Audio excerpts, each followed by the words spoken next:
The impossible claim. The narrative of Honda Motor Company's ascent is defined by impossible victories. Consider the early 1970s, when the U.S. Clean Air Act of 1970 mandated impossibly strict emission standards for 1975.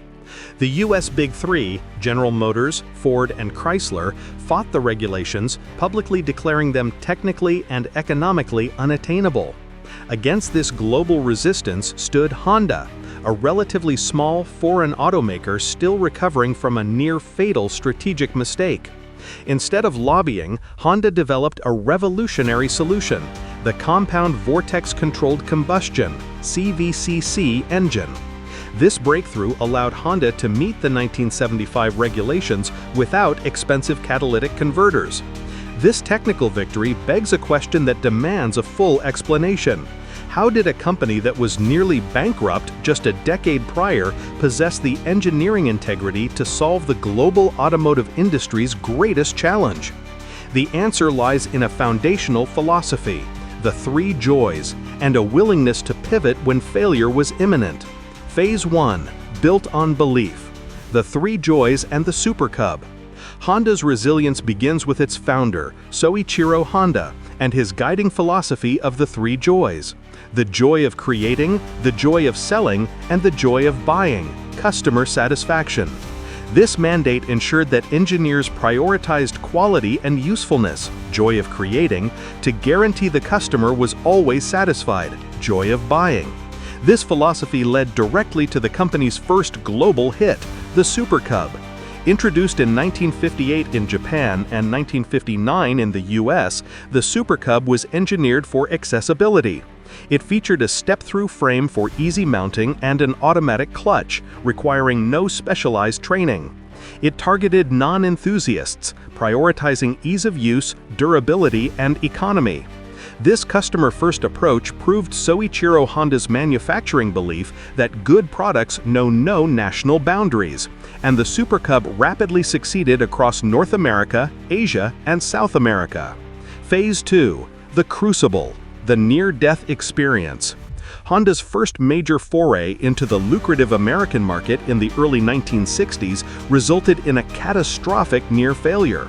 Management decided to imitate the competition, the powerful motorcycles from Harley-Davidson and Triumph, instead of leveraging the Super Cub's unique utility.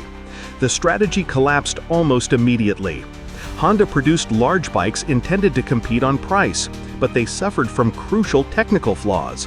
They leaked oil extensively during long American highway drives, making them inadequate for the market.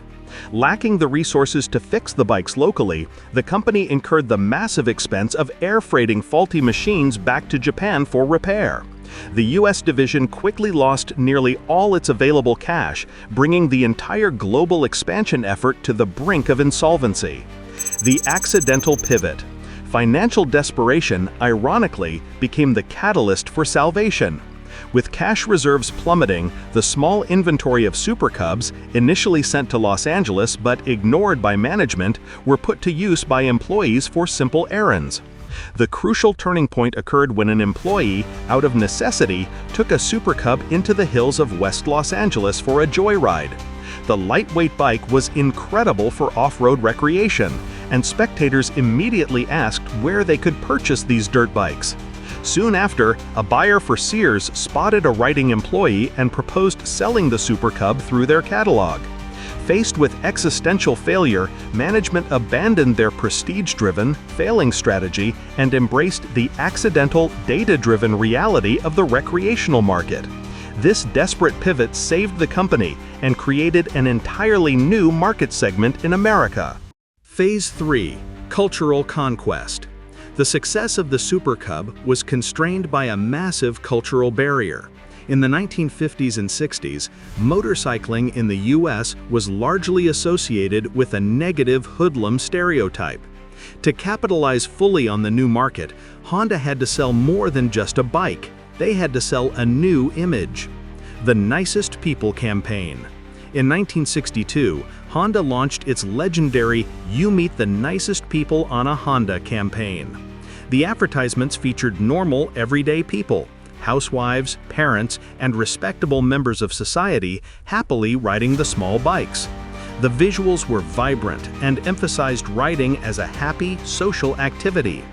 This messaging successfully normalized motorcycling and granted cultural permission to the American middle class to adopt the vehicle, fueling the growth of the entire industry.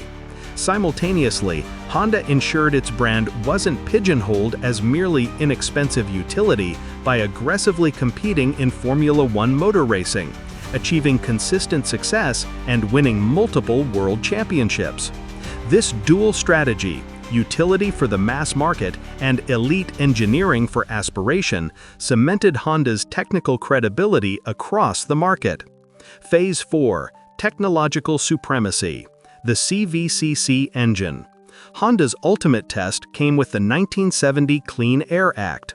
While rivals resisted, Honda's engineers saw an opportunity. They developed the CVCC engine, which used a pre-chamber to achieve cleaner combustion inside the engine itself, eliminating the need for external exhaust purification systems like the catalytic converter.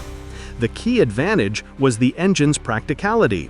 It was built by modifying an existing internal combustion engine, making the solution economically viable for other automakers. Skepticism from the U.S. auto industry was high, but Honda delivered a profound technical demonstration. They took a large vehicle from the opposition, a Chevrolet Impala, and fitted it with CVCC technology. The CVCC-equipped Impala passed all current and upcoming EPA standards, simultaneously increasing gas mileage. This public test was a devastating blow to the Big Three's claims that the standards were impossible.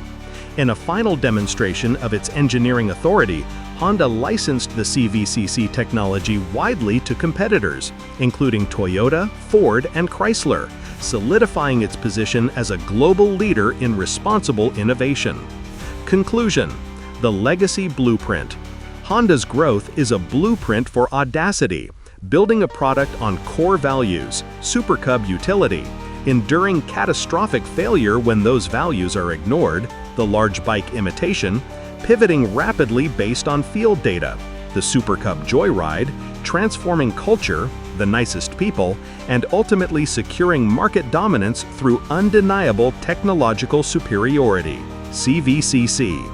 The success was engineered through relentless dedication to the joy of creating, the belief that technical excellence must be the direct source of customer satisfaction.